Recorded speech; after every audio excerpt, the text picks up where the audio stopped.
Yeah, well, you gotta stay in the process of week by week season, right? So if you focus on things outside of this building, on things we can't control, and then you get your tail kicked. And so we've got to be mentally tough in our approach and focus in on our process and insulate ourselves as much as we can from all that other noise that is outside the building. It's a little different this year than maybe last year, given what you guys accomplished a year ago, even though you didn't get to your ultimate goal. So do you change or alter your message in that sense to the players? I think you always want to meet your team where your team is. So I recognize that and try and be aware of that. Again, though, this is such a routine, process-driven operation, in particular during the season. That's the mental shift that you have to go through to get yourself ready to go. My family's know I go home. They know what time I'm going to bed, and try and be a good husband, good dad. At the same time, they respect that I got something on my mind, and I expect the same from our team all season long. Sean, you talk about shielding your team from the noise.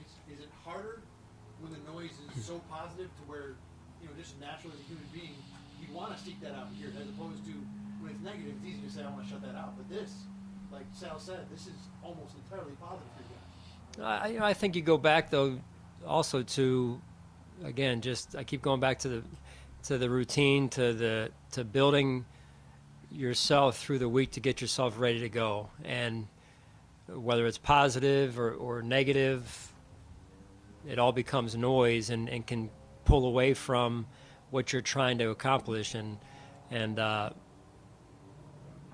think you watched the golf this past weekend. Those of you that golf, and Patrick Cantlay, I think his name was. He held the lead for so long, and I think that showed a lot of mental strength by him, and I think we can learn from that. We can use that as a model to, hey, no matter what's going on outside, you got to stay dialed in, you got to stay in your process and get yourself just right and ready to go. Is anybody in the 53 out today? I think Starro may be out today, or he may be limited. We'll see. Defensively, we kind of talked about this a lot throughout the whole offseason, but now that you're here, your expectation for your defense, would it be fair to say you need that defense to play better as a whole than it did throughout last season? I think, every year is a new year. We need to play better as an overall team. I need to coach better, and that's what we're out here. That's a goal, right, of every year get better, every year defensively get better, every year offensively, special teams get better. Every year I got to coach better than I did the year before. That's the right mindset. That's the growth mindset we talk about, and that's also an accountability to one another that we have to have as a good team.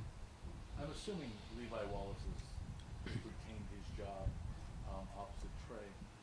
And if so, what is it about him that keeps this whatever company? He just doesn't sweat. Show him sweating during the preseason, no matter what competition you bring in. What is it about this kid who was a walk-on in Alabama and continues to be winning this job despite no matter who you bring in? Yeah, I think it's the person, John. I think it's really the person you're talking about. He's a special person, raised by a great family. Obviously, just has his mom now. Great woman, and continues to support him, and he's just taken that.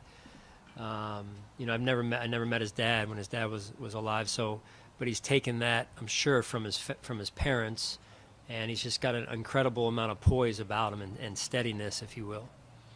We've talked about how much it helps the defensive backs on your team going up against Cole and Diggs every day. The Steelers have a really good receiving core. How much does that translate now, kind of go, into use? Well, yeah, it can only help that our DBs go against our guys. I'm sure their DBs feel the same way. It's a good battle competitively on our field here as you see it, and it can only make you better if you're wired the right way. And that's an important approach, if you will, that we have, that we just keep trying to be as competitive as we can through practice to make games very familiar for us. Does anything in particular stand out about the Steelers receiving core? Very talented. They've got Juju in the slot. He moves all around. They move him around. They've got speed outside with multiple guys outside 18 and 13. And then with what Claypool has done at an early point in his career, been very impressive. And now you add the tight ends with Ebron and Freiermuth to it. Very, very good tight end package as well with the backs. So they're extremely talented on offense. Last week we saw Terrence with a club on his hand. How much does that limit the defensive back in particular? Do you expect him to carry that into the game? Yeah, I think it's kind of, again, just what you're used to, and he's going to continue to work with that today, this week, Joe, and get himself to where it's functional for him. And I think after a while it just becomes kind of, like maybe a boxer putting on the gloves. After a while, it's just there. So you go to work with it, and you're willing to and able to work around it. Are you expecting him to play this weekend? Yes. Yeah. Sean, are you anticipating continuing the rotation of guard spots in the game, or are you ready to set that as things stand now? Yeah, we'll see. There's good competition there, as I said last week, John, and I think we'll know a little bit more as the week goes on, and comfortable rotating if we want to rotate, but also comfortable with a little bit more continuity if we need to go that route as well. So very confident in both Ike and Cody and John. How do you game plan for T.J. Watt should he be in the lineup? Yeah. Given the uncertainty of his situation. Well, that's for them to handle that part of it. For us, we know he's an elite player. Elite player at his position, one of the best defensive players in our league, and he wreaks havoc on game plans. So you always have to know where he is. Hey, Sean, 20 years in the league or whatever it's not for you.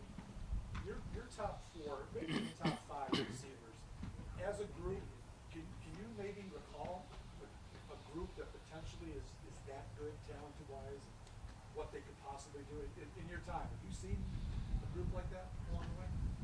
So Come on. can we take that bait? So what do you want me to do? No, it's they're good. We hope, listen, we've got good players. Pittsburgh's got good players, and it should make for a really good game. And what people come out to the stadiums for this coming weekend, I think it'll be great for fans to be back in the stadiums across the NFL, and we expect a great environment here in Orchard Park, and a fan base that's been waiting a long time for this type of opportunity. And we expect them to be loud when we're on defense, and a little less loud when we're on offense. But we've got to put in the work this week to get them hopefully something to cheer about. But good opponent, right? Good opponent. They've got good players. We've got good players. Did you watch many of the college games? I did, yeah. Well, I was gonna, as a follow-up, what did you think of that, seeing stadiums full and a lot of the emotion that the fans had, that the teams, of course, college is a little bit of a different game. Then again, they say Orchard Park's a lot like a college atmosphere. Yeah, it was from a fan's perspective, it was fun to watch. That dynamic's different though when you're in the stadium, right? When you're doing your job, that's where that process comes in, and that mental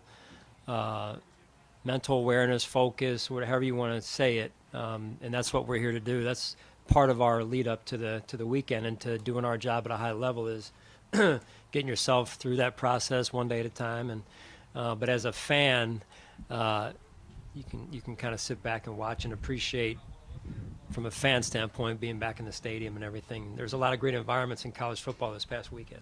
Sean, as you look at preseason tape from Pittsburgh, what were your impressions, takeaways from seeing Najee Harris back there? Yeah, really good young player, talented both in the run and pass game. Picks up protections well. Obviously he's a high pick in the draft for a reason, and I'm sure he's going to have a great career, but he looks like he's off to a great start. What was it like actually having tape to watch this year? A little different, I guess. There's still a lot of unknowns about their offense, right? Just because of the new coordinator, and so we're going to have a good week of practice.